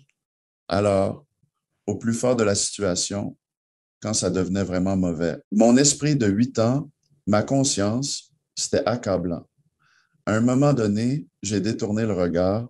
Je ne pouvais pas voir ça. C'était tout simplement trop. Mais en fin de compte, j'ai fini par regarder, comme l'entité enseignante me l'a dit. Alors, j'ai regardé de nouveau et l'une des choses que j'ai ensuite remarqué, c'est que les combats commençaient à s'apaiser. Mais j'ai vu un groupe de personnes se battre autour d'un bâtiment. Je suppose que d'un point de vue géographique, ça aurait pu être l'Arkansas. Je ne suis pas très familier avec les États de cette région. Cela aurait très bien pu être l'Arkansas ou même la Louisiane, aurait pu être le Mississippi. C'était un État qui, je crois, touche le golfe du Mexique. Et j'ai aperçu un édifice qui donnait l'impression d'être fortifié, bien qu'il en avait seulement l'air. Un seul étage, Ce n'était pas un gratte-ciel. On aurait dit qu'il avait un seul étage. Beaucoup de monde à l'intérieur. C'était grand et ça semblait solide comme si c'était en pierre, comme si ça aurait pu être un bâtiment gouvernemental. Et j'ai vu des gens marcher autour de ce bâtiment, discrètement. Des combats éclataient, des coups de feu retentissaient et des gens perdaient la vie. Finalement, l'armée fait irruption dans le bâtiment et tue toutes les personnes présentes à l'intérieur. Ensuite, les combats se sont apaisés. Mais ce qui m'a marqué jusqu'au plus profond de mon être, c'était lorsque ce bâtiment est détruit ou que tout le monde à l'intérieur est tué. J'ai vu quelque chose comme un démon s'élever de ce bâtiment et ça n'avait pas vraiment une forme humaine, bien qu'il y avait un visage, mais c'était grand. C'était comme un ballon, c'était comme une masse informe et c'était noir. Et cela lui était égal que tout le monde puisse mourir. Il souhaitait leur mort. Il aspirait à la destruction. Cela constituait la racine de son immense colère. Il s'est élevé et il a dû partir car sa mission était accomplie et il était satisfait de lui-même. Il s'est élevé et est parti en riant continuellement. Mais tu sais, dès le moment où il a disparu, les affrontements ont pris fin et tout s'est apaisé. Puis, les gens se sont interrogés. Mais pourquoi lutter? Pourquoi tout ce conflit? Et après cela, je me rappelle certaines personnes dire, pourquoi avons-nous cru toutes ces choses erronées qui nous ont rendus si en colère au point de nous entretuer? Pourquoi avons-nous fait ça? Parce qu'ils regardaient autour d'eux et ils voyaient toute cette destruction. C'était comme s'ils étaient en transe pendant qu'ils se battaient. Ils n'étaient pas maîtres d'eux-mêmes. Mais une fois que cette chose noire est partie, leurs yeux se sont ouverts et ils se sont dit, on ne veut plus se battre. C'était ça, en fait. J'ai effectivement aperçu un jeune homme ressentant beaucoup de remords et il était là, assis seul, à côté d'un bâtiment qui avait été complètement détruit. Je veux dire, il restait enfin quelques piliers épars et il y avait encore 2 ou 3 murs qui tenaient debout, mais le bâtiment était clairement ravagé. Et je me souviens avoir entendu ses pensées. Il était genre, pourquoi a-t-on cru à toutes ces conneries? Pourquoi a-t-il été si facile de nous tromper ainsi? Et alors, pourquoi l'avons-nous suivi? Et pourquoi avons-nous tué autant de gens? Tant de personnes sont mortes et cela n'était pas nécessaire. Souviens-toi, ressentir ce remords émanant de lui. Ensuite, j'ai vu les choses s'améliorer petit à petit. Le pays a commencé à se reconstruire et à se réorganiser et il y avait un sentiment fort de notre gouvernement a été victime d'abus, ce qui a mené aux affrontements. Ou plus exactement, la structure même de notre gouvernement le rendait vulnérable aux abus. Et c'est un aspect qui devra impérativement être modifié. Notre gouvernement allait nécessiter une restructuration, mais ce serait pour le mieux. On pouvait déjà le voir, je veux dire. Cela est constamment mis à l'épreuve depuis environ 6 ans. Ce sont des choses que toi et moi n'aurions même jamais imaginé se développer. À moins d'avoir vraiment un esprit retors. D'accord, ce sont des institutions. Ce sont des choses qui, tout simplement, on n'y pense jamais. Toutes ces sortes de choses. Je crois que les partis responsables ne sont rien d'autre que des groupes de réflexion et ils restent là à concevoir des stratégies pour perturber notre gouvernement et ils le font de manière délibérée. Et de l'argent alimente tout cela. Alors, monsieur, peut-on espérer quelque chose de positif de cet avenir? Cela semble bien sombre et pessimiste. Oui, c'est vrai. Bon, d'accord, juste un peu plus. Soyez patient avec moi. Donc, j'ai vu qu'il y avait de la construction dans le pays qui s'améliorait. Et c'était une période positive de reconstruction. J'ai vu cela et tout le monde commençait à sentir que l'avenir redevenait radieux. Mais ensuite, j'ai observé l'émergence d'autres perturbations. Celles-ci n'étaient pas internes à notre pays. Elles semblaient être externes, provenant du monde extérieur d'autres pays. Et ensuite, j'ai observé de nouveaux combats se déclencher. Et puis, j'ai vu une grande explosion se produire. Quelque part aux alentours, on aurait dit Yellowstone, là où ça se trouve. On aurait dit une bombe atomique, tellement c'était immense. Et il y avait un anneau blanc créé par l'explosion qui est resté proche du sol et qui s'est lentement étendu, finissant par recouvrir entièrement le continent. Et puis, je me retrouve à flotter dans les airs, accompagné de cette entité qui me fait voir ce qui se déroule. Et je saisis avec une clarté absolue que Cela a détruit la majorité des vies humaines. Elles étaient évanouies. Tout avait été dévasté. Et puis, j'ai observé que notre pays est devenu véritablement calme et paisible. Alors, il y avait à nouveau des animaux, et j'ai vu des arbres grandir et tout est devenu très beau. Au final, l'entité responsable de l'enseignement m'a guidé vers un lieu qui semblait être la côte de Géorgie, juste à proximité de l'océan. L'Atlantique, un océan. Et là, j'ai observé une tribu de personnes y résider. Ils semblaient être des autochtones, vêtus de tenues d'une grande simplicité. Mais ils débordaient d'amour. Ils étaient très spirituels, très heureux. Une chose très étrange que j'ai retirée de cela, c'est toi et moi. Nos générations, nos histoires sont de véritables trésors précieux. Ces peuples autochtones. Quand ils ont découvert une casserole de potier utilisable, ils l'ont adorée et l'ont utilisée. Mais ils regorgeaient tellement d'amour et s'entendaient si merveilleusement bien qu'il semblait qu'ils avaient développé un pouvoir spirituel, comme s'ils pouvaient se guérir l'un l'autre. Et ils faisaient pousser des plantes si bien qu'ils ne connaissaient jamais la fin. À combien d'années dans le futur estimez-vous cela? Je ne peux supposer.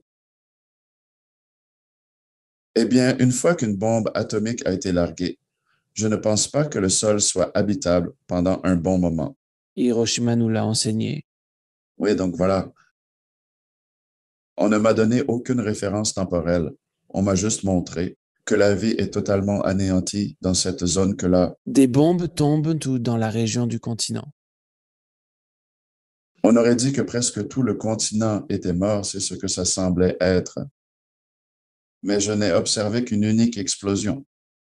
Ah, autre chose que j'ai vu, alors que l'explosion créait un grand nuage en forme de champignon, j'ai aperçu une créature qui avait l'apparence d'un ange, planant au-dessus du continent, et cette entité rassemblait des âmes, les menant doucement vers le firmament. Elle les assistait dans leur ascension céleste. J'ai effectivement vu cette image. Elle est assez floue, mais je me rappelle l'avoir déjà vue. D'accord. Alors, l'entité qui enseigne, après m'avoir fait voir ces personnes aimantes résidant à proximité du littoral, elle a dit, tu vois, Ken, il va y avoir beaucoup de perturbations à l'horizon, de nombreux événements mauvais, des calamités que l'humanité a engendrées de ses propres mains. Il va falloir affronter tout cela et tu vas assister à des choses vraiment mauvaises. Mais ce que tu dois savoir, c'est qu'au final, les choses vont nettement s'améliorer. L'humanité va se conformer davantage aux enseignements de Dieu et vivre comme il se doit, par amour de la manière dont nous sommes censés vivre. Nous avons beaucoup d'habitudes et de techniques que nous avons adoptées au fil des siècles et que personne ne remet en question. Ils sont manifestement des vestiges du passé, de l'ancien temps. Je veux dire, imaginez, nous aurions pu avoir des voitures électriques dès 2000. Et nous aurions pu abandonner les énergies fossiles il y a bien longtemps. Nous avons la technologie nécessaire pour cela, mais les intérêts financiers ont exprimé un refus.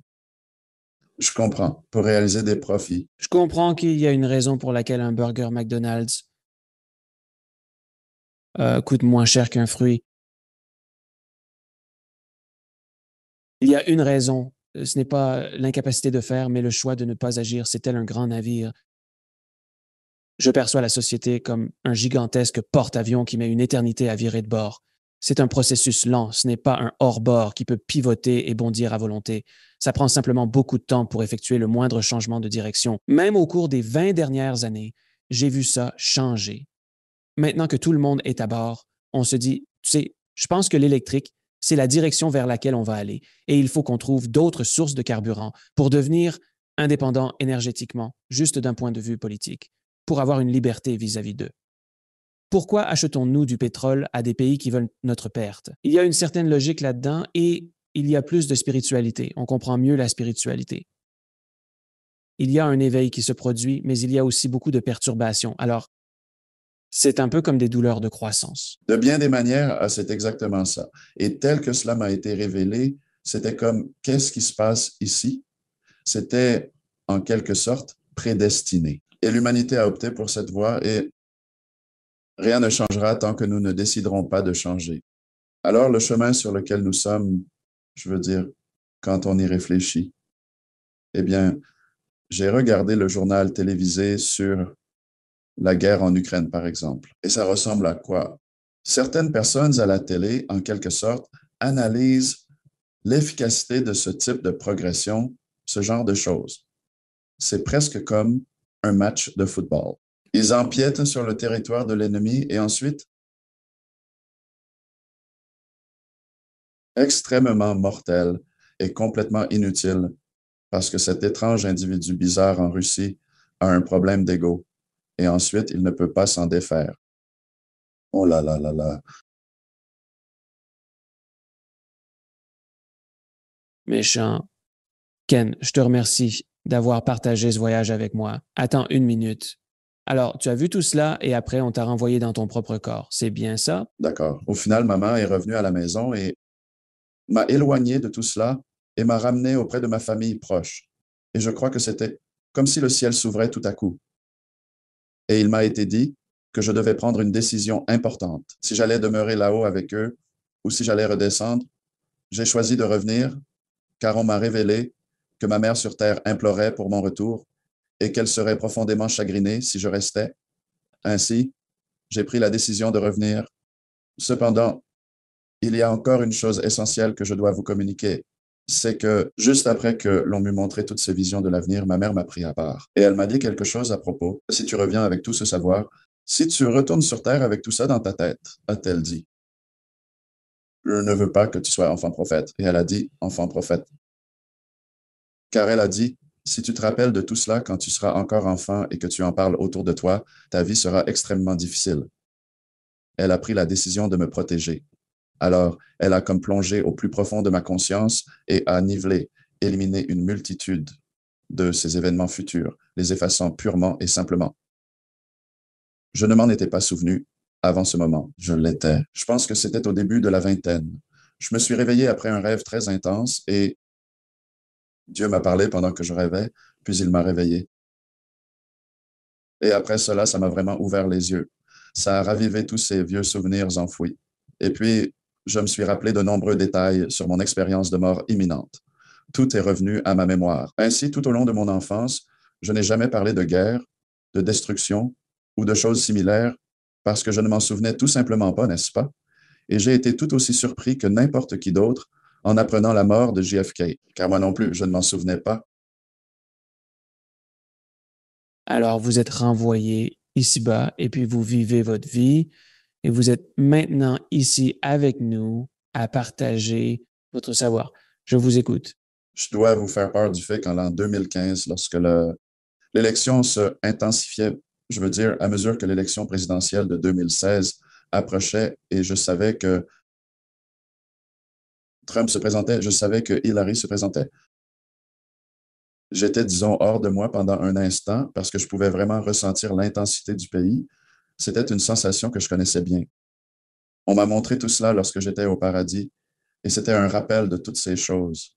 Et je savais que de très mauvaises choses allaient arriver d'un moment à l'autre. Et j'ai eu un entretien d'embauche avec un homme nommé Lee Whiting. Il œuvre avec des ions et il est aussi animateur d'une émission de radio. Il a été la toute première personne à me réaliser une interview. Et cela se passait en 2015. Il m'a interviewé et je lui ai parlé de tout ce futur.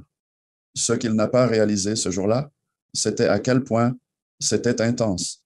J'avais l'impression que je devais avertir l'humanité. Nous étions sur le point de faire une erreur et je ne voulais pas que cela arrive. Et je déballais tout ça en disant que ces gens-là se trompaient, que cela aussi, et que cela allait arriver ensuite et qu'il fallait l'éviter. Vous savez, soyez prudents. Ellie, à la conclusion de l'entretien, était comme, eh bien, c'est le moment où Ken part. Où est passé tout l'amour? Il dit, d'habitude, quand j'interviewe des gens, il y a de l'amour. Où est passé tout ton amour? Et il m'a un peu pris au dépourvu. Et je suis là, je tentais d'avertir les gens. Il fallait que je le dise. Je n'avais qu'une heure. Alors, laissez-moi vous poser une dernière question. Je veux vous demander, concernant l'économie et toutes les conséquences qui en découlent, que se passe-t-il au fil du temps? Assistons-nous à la perte du dollar ou bien revenons-nous à l'utilisation des pièces d'or? Avez-vous obtenu des informations à ce sujet? Je n'en ai pas. Tout ce que j'ai vu et tout ce que j'ai éprouvé, c'était l'angoisse et le bouleversement des gens, leur réaction émotionnelle face à tout. C'est précisément ce que j'ai ressenti. Et puis de temps à autre, je voyais une personne comme Donald qui ne faisait qu'aggraver les choses. Eh bien, Ken, je vais te poser quelques questions comme je le fais avec tous mes invités. Quelle est ta définition d'une belle vie? Vivre une belle vie, c'est être une personne ouverte et honnête, où vous ne vous prenez pas trop au sérieux et vous faites preuve d'une grande empathie et vous êtes réceptif aux sentiments des autres et vous avez l'envie de les aider dans la mesure du possible. Et vous vous laissez ouvrir à l'amour. Quelle est votre mission dans cette vie? Ma mission, oh là là là là. À ce stade de ma vie, je souhaite juste entretenir de bonnes relations avec les autres. Je vis isolé, dans le Nebraska, en pleine campagne, et j'adore cela, ma mission. Je ne suis plus vraiment dans l'optique d'alerter les gens parce que tout est en mouvement. Je ne peux plus l'arrêter maintenant. Cependant, si la situation actuelle se résume vraiment à mener une guerre, voulez-vous sincèrement en arriver là? Je veux dire, pensez-y sérieusement. Êtes-vous prêt à déchirer votre pays à ce point-là? Personnellement, je ne le pense pas. Et je ne crois pas que nous devrions le faire. Mais j'ai l'impression que personne ne prendra en compte mon avis. On ne me prend pas au sérieux parce que je suis un type spirituel qui prétend être allé au ciel et avoir rencontré Dieu. Je comprends. Eh bien, il y a beaucoup de gens dans les églises qui vous diront ce que Dieu souhaite, et fréquemment, cela n'a rien à voir avec le fait d'empêcher une guerre. Cela concerne plutôt la question de la dîme et l'acte de se jeter au sol pour s'humilier parce que, selon eux, vous ne méritez rien en tant que pécheur. Quel énorme gaspillage de temps tout cela est. Et quel est donc le but ultime de l'existence? Depuis qu'il m'a été révélé que j'ai une longue histoire familiale, je pense que le développement de la famille est extrêmement important. Et donc, pour contribuer à votre famille, en vivant et en prospérant et en perpétuant la lignée de ces générations, car j'ai été témoin de cet homme à la fin du tunnel, absorbant toute cette lumière. Je crois que chaque nouvelle génération qui lui a succédé l'a élevé davantage vers cette lumière. Vivez pleinement et soyez féconds. Agrandissez vos familles. Si vous ne voulez pas vous marier, c'est bien. J'ai vu des célibataires heureux là-haut aussi. Vivez votre vie et épanouissez-vous. Soyez aussi bon que vous le pouvez. Puis, à votre décès et ascension au ciel, le reste de votre famille s'élèvera également, faisant un pas de plus vers Dieu. Ainsi de suite, soyez responsables et pensez à ce que vous apportez à votre famille. Et puis, enveloppez votre amour et votre reconnaissance pour eux dans vos bons souvenirs à leur sujet. Les rires, l'amour et le réconfort que vous avez ressenti avec eux. Les bonnes actions qu'ils ont faites pour vous quand ils vous ont fait du bien. Souvenez-vous d'eux et pensez-y, parce que je pense que ces pensées positives passent comme une prière, et je pense que cela les honore là-haut dans le ciel. Ken, je suis reconnaissant pour le temps accordé et merci de partager ton histoire. Avec un peu de chance, cela apportera du positif au monde. Espérons et prions. Reconnaissance, mon ami. Absolument. Oui, je te suis également reconnaissant. Merci, Alex. Merci de regarder. Cliquez sur une des vidéos ci-dessous pour poursuivre votre voyage et n'oubliez pas de vous abonner.